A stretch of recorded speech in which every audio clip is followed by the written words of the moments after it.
In the headlines, $18,000 for early childhood education, the first national consultation on the decriminalization of cannabis scheduled for later this month, and a call for greater recognition for national cultural icon Mabel Cici Cordero.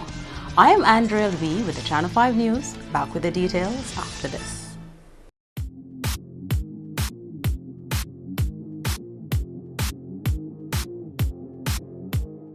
M&J Covering is the producer of designed galvanized and galvalume in Dominica.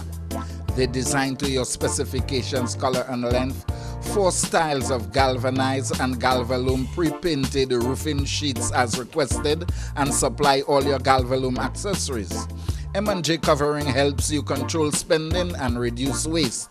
At M&J Covering, they are also equipped to build your roof to precise standards anywhere on island. So come to M&J Covering at 1 Mile in Portsmouth or call 445-5001 275-5003 today.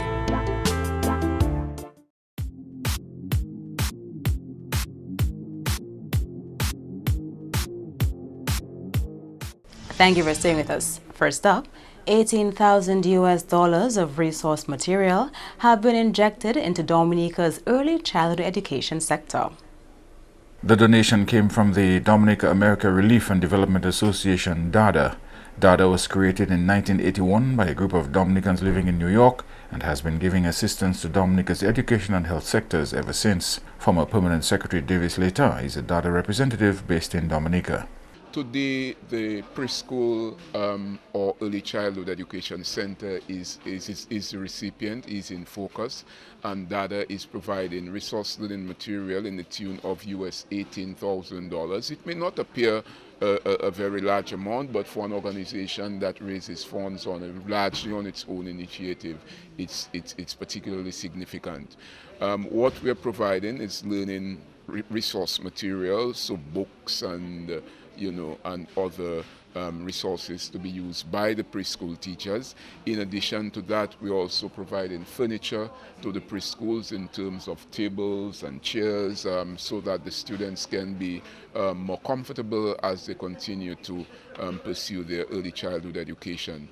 10 preschools received donations on Thursday, namely Castle Bruce, Clifton, Maho River, Mont Riviere, Mont Prosper, Petit Soufriere, Pichler Bellevue Chopin, Sidlings Preschool in Soufriere, and Sword Preschool in Granby.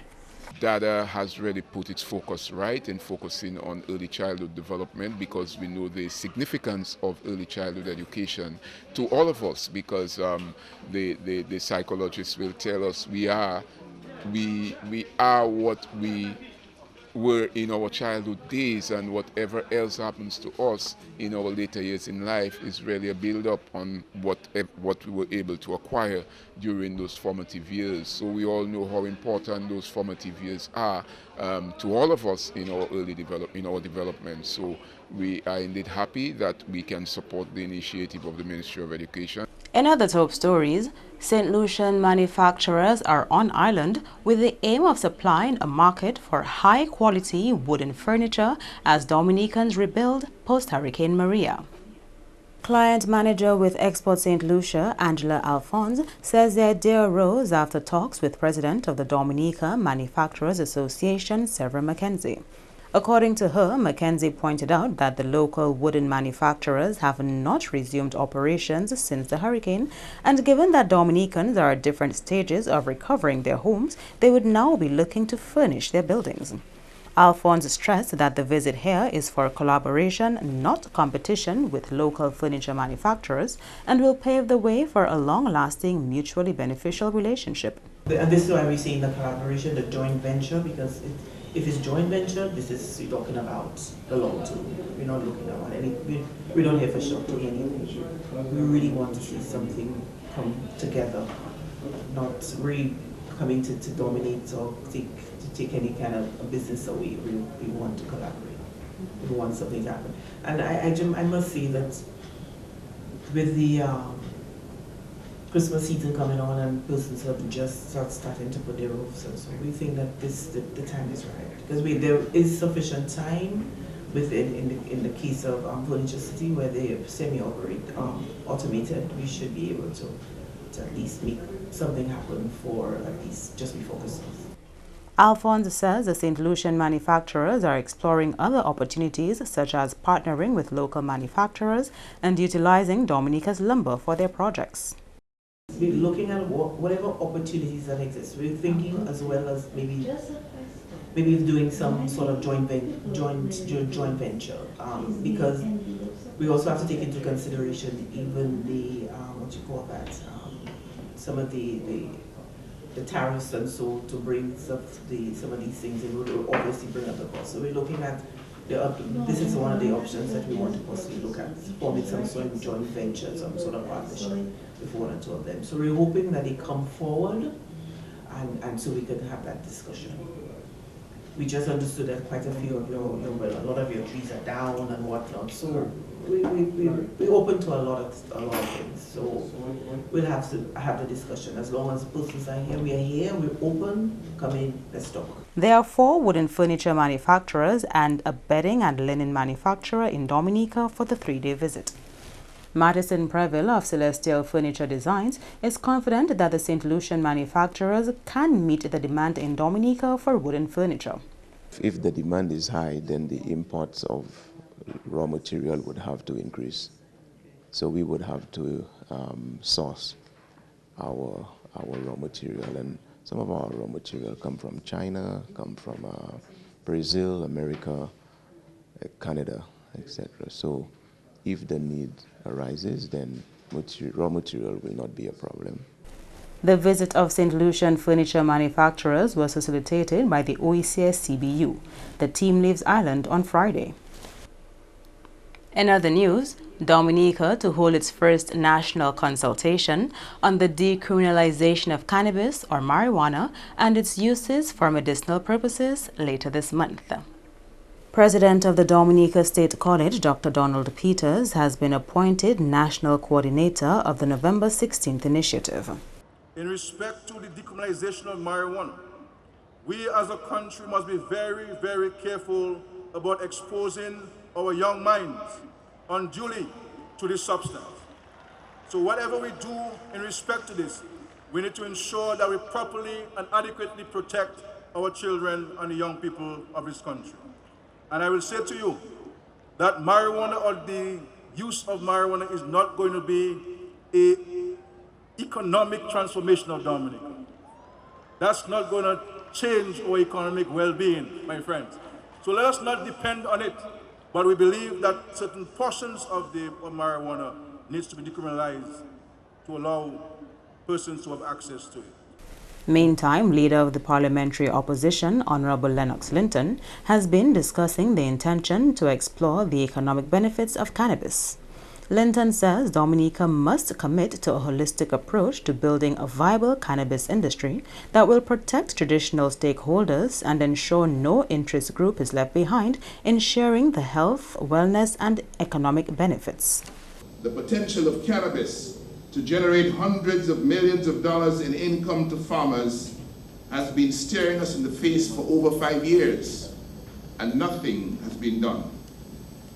There is therefore an urgent need at this 40th anniversary of independence milestone for Dominica to deal decisively with the issues involved in humanizing, legalizing, and industrializing cannabis in the interest of national health, wellness, and resilient economic development. Dominica must act now to take advantage of the increasing opportunities for job creation, foreign exchange earnings, and the wealthier nation. In addition, the availability and affordability of cannabis-based medicinal and wellness products will significantly reduce the incidence of non-communicable diseases and thereby lead to a healthier nation. In other developments, an international master diver is promising to give full promotion to Dominica's underwater recovery post-Hurricane Maria. Susan Koplas of Dive the World Adventures is also a board member on the Worldwide Christian Scuba Divers Organization. Coplas, who was last here in 2016, says Dominica's dive sites have recovered well after Hurricane Maria. Someone did a drone after the second day, and there was just debris in the water. And I was very concerned with my friends above the water and below. And so here I was just ready to expect complete devastation under the water, and I was actually pleasantly surprised at the majority of the locations. So the fish are back, the color is still very vibrant. There's still a plethora of lobsters and barracuda and turtles and all the wonderful things that Dominica is known for. The master diver also plans to get the international community on board with restoring some of the country's damaged reefs. There are 2 sites that have taken stronger hits. They're shallower sites. Coral Gardens is one of them, which concerns me greatly. I will be forwarding that information to the people who run coral restorations projects and talk to them about some of the damage that's been done here to see if they can come down and help those particular dive sites, if they can make some changes there. The large barrel sponges, shallower, took a big beating, which is unfortunate, but they're resilient, and so their other ones will grow back. Coplas plans to speak on Dominica's dive sites recovery at the numerous international conferences she will be attending in the near future. Yeah, so next week is DEMA. It's a dive manufacturer show. It's international. It's the biggest in the world at this point. Singapore is coming on strong. But we have manufacturers from everywhere and everyone who's a dive professional. It's not open for the general public. And what we do there is, I'm an associate member of the Women Divers Hall of Fame, so we have board meetings, we do some fundraisers, but what we do is that gives me the opportunity to talk about what's going on in Dominica. So I have talked to the board at Women Divers Hall of Fame and how great the diving is there, and they're looking into possibly making this a location for 2020. I will also be following this up. I have a couple speaking engagements in local dive clubs, and then I will be speaking at Beneath the Sea in March in New Jersey, and I hope to be speaking on Dominica before and after, and talk about the devastation that occurred here, how great it was before, what they're doing, how resilient you are, and how you're rebuilding the communities, both above and below the land, and then hopefully people return here and help the economy out. You are watching the Channel 5 News. Stay tuned for more after the break.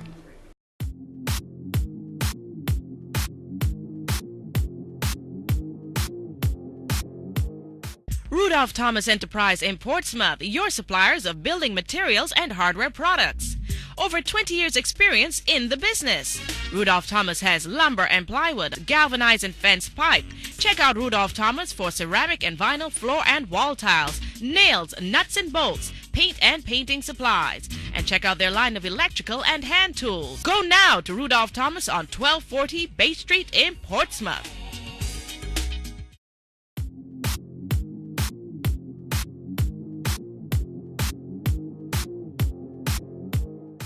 Welcome back. Prime Minister Skerrit says in spite of negative publicity, the Citizenship by Investment program continues to make a meaningful contribution to the quality of life here in this country. CBI funds are expected to be the source from which senior citizens will receive a top-up on their pensions for Christmas. Our earnings from the Citizenship by Investment program continue to be high. We are grateful for this, especially when one recalls the attempt by one of our very own to discredit our CBI program on American television just a few years ago. We are particularly proud of the work of those who forged ahead and have today made Dominica's Citizenship by Investment program #1 in the English-speaking Caribbean. Do not let the purveyors of hatred and misinformation confuse you, my dear people. By any measure, using whatever yardstick you choose, Dominica's Citizenship by Investment program is the most successful in the Caribbean today. Mr. Skerrit says the CBI program has brought Dominica back from the brink of collapse following weather systems such as Tropical Storm Erica and Hurricane Maria. On to some cultural news. A descendant of the late Mabel Cici Corderon wants greater national recognition for the woman who so passionately preserved so much of Dominica's cultural heritage. Nancy Nassif Corderon made this call during a tribute to her late grandmother. I think it's time that something tangible be named in my grandmother's honor. I say that unequivocally. She did this because she was passionate about it. And I cannot emphasize this enough. She was not paid. This was not a salary she received. And you know, we live in a society that everything, there's something for something, quid pro quo. But, you know, she did this without expecting anything in return because she was so passionate about our culture. And we have to pay honor to our Kalinago, our European and our African ancestry. Because without that mélange, we wouldn't have this to be proud of, to be Dominican, this uniqueness that makes us Dominican. And we have to be proud. Because governments come and governments go, but our culture remains. One of the more inspirational events on this year's calendar was the tribute to Mabel Cici Corderon. Cici Corderon's niece Alex Boyd Knights described her as an enigma, one who was passionate about her culture, her people, and family. Mrs. Knights recounted her experiences with her aunt, who played such a significant role in the preservation of our cultural heritage. One of the first songs I remember her singing was Beke étranger qui vini Dominique, kavle atoine patwa pays nous, mes gens ozo qui leve et si cher, kadio passa ko point patwa, mes enfants moins quitté moins di ça, moins hayon la gage mal prononcé, moins simietan, oti la ou sorti, ki child where dia you come out from. She taught me how to tie the head ties and a lot of other things, the different meanings of the peaks. I forget them now, don't ask me what they are. All I know is that one is I'm married, not interested anymore. 2 peaks I'm married. 3 peaks I may be married, but it's okay. My favorite song was one which perhaps you all don't know, but it went like this. Jodi se lady. Moi kale lave, demain c'est mardi moi qui apaisé. Had ma oui moi hadish moi et puis had moi ba moi bisin la ba moi boss la ba moi sam la la la la la la. And when the concert was over, then I said, "But Alex, you exaggerated." I said, "No, no, mother, exaggerating is part of that." Mrs. Knights related how her aunt found ways to incorporate politics in some of her songs. No, it's about the politicians. C'est la peau fromage, c'est ça nous qui manger, si bagay pa manger. Auntie Cici now, because she had this great sense of humor, had this song. It's the Papi Show wedding song it was then. It goes, Bebet di ikamaye, epi sosot, sosot di ikamaye, epi bebet. Bebet c'est un sacré sot, sosot c'est un pligouan sot, pati ni pièce sot, pli sot ki bebet, epi sosot. And then the priest comes up, the priestess I should say, and says, Bebet, bebet, yes ma'am. You want to marry? Yes ma'am. For chokabakot? Yes ma'am. For bel kulpie? Yes ma'am. For lache lamowi? Yes ma'am. For posh bid? And so on and so forth. And I mean, everybody had a royal rollicking time when this Papi Show wedding thing was going on. Another relative of the late Mabel Cici Corderon spoke of her work in promoting Dominica's Creole language, dress, and the definition of beauty. She said, you know, people would make comments about different types of skin and different types of looks of our Creole people.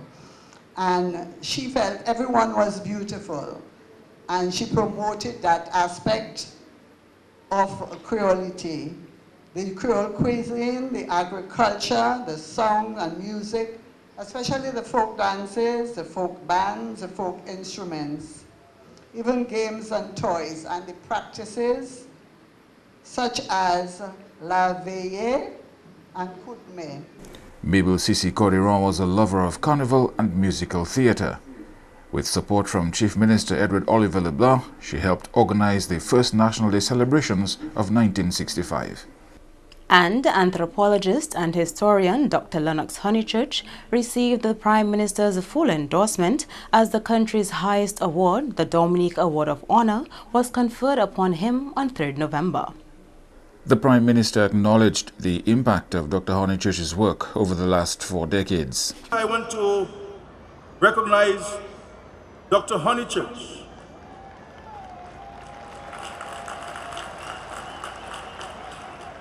Dr. Honeychurch has been with us for all of his 40 years, our journey as an independent nation.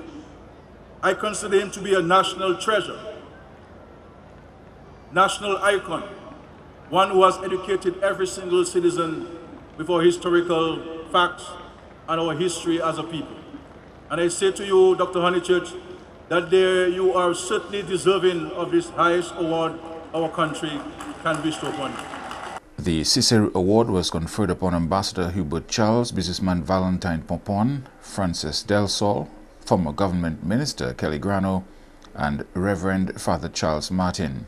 Meritorious Service Awards went to DBS News editor Curtis Matthew, Emmanuel Loblack, Clive Tavernier, Parry Bellot, Jacinta Banis, L'Express Desile, Gerard Coles Latigue, Leroy Waddix Charles, Job Joseph, and Clement Have. Ronald Charles, Melanie Francois, Rosamond Ismail, Anastasia Aaron, and Barbara Williams Tong all received long service awards.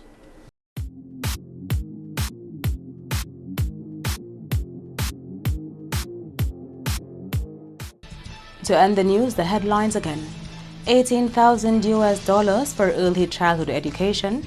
The first national consultation on decriminalization of cannabis scheduled for later this month. And the call for greater national recognition for cultural icon Mabel Sisi Codiron. Feel free to contact us at news.marpin2k4.com. You can also access our past newscasts on our YouTube channel. On behalf of the entire production team, I am Andrea Louis, and to all of our viewers around the world, thank you so much for watching. Join us tomorrow.